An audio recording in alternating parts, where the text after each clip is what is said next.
পুষ্পা 2 সিনেমায় আল্লু অর্জুন একটি সুইমিং পুলে প্রস্রাব করেছেন, যে পুলে একজন পুলিশ অফিসারও উপস্থিত। এই দৃশ্য নিয়ে শুরু হয়েছে তুমুল বিতর্ক। এই দৃশ্যকে কেন্দ্র করে কংগ্রেস নেতা ও তেলেঙ্গানা বিধান পরিষদের সদস্য টি মাল্লানা অভিযোগ তুলেছেন আল্লু অর্জুন ও ছবির পরিচালক সুকুমারের বিরুদ্ধে। তার মতে এই দৃশ্য পুলিশ বিভাগের মর্যাদাকে ক্ষুণ্ণ করেছে এবং জনমনে ভুল বার্তা দিতে পারে। তিনি দাবি করেছেন এটি শুধু পুলিশকেই নয়, সামাজিক মূল্যবোধকেও আঘাত করেছে।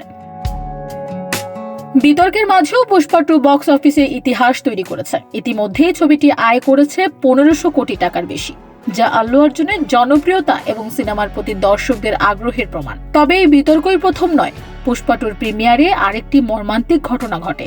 আল্লুকে দেখতে আসা এক নারী ভক্ত পদপিষ্ট হয়ে মারা যান এবং গুরুতর আহত হন এক শিশু। সেই ঘটনায় আল্লু গ্রেপ্তার হলেও পরে জামিনে মুক্তি পান। এছাড়া হায়দ্রাবাদের জুবিলি হিলসে আল্লুর বাসভবনে ক্ষুব্ধ জনতা ভাঙচুর চালায় এবং তার বিরুদ্ধে স্লোগান দেয়। বিতর্কের মুখেও পুষ্পা 2 আকাশচুম্বী সাফল্য প্রমাণ করে দর্শকরা ছবিটির কাহিনী, আল্লু অর্জুনের অভিনয় এবং নির্মাণ শৈলী নিয়ে মুগ্ধ। তবে সিনেমার নির্মাতারা এই বিতর্কিত দৃশ্য এবং অভিযোগ নিয়ে এখনো কোনো আনুষ্ঠানিক মন্তব্য করেননি।